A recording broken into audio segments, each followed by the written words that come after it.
হুম হুম পিটো পিটো মারে না বাবা। আরে ও তোকে দেখতে গেল, মারতেছিস কেন?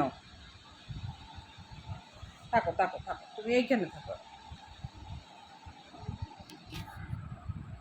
তুই তুই ওর ভুট্টা নিবি, ও তোকে তুই ওর ভুট্টা নিলি কেন? বদমাশি।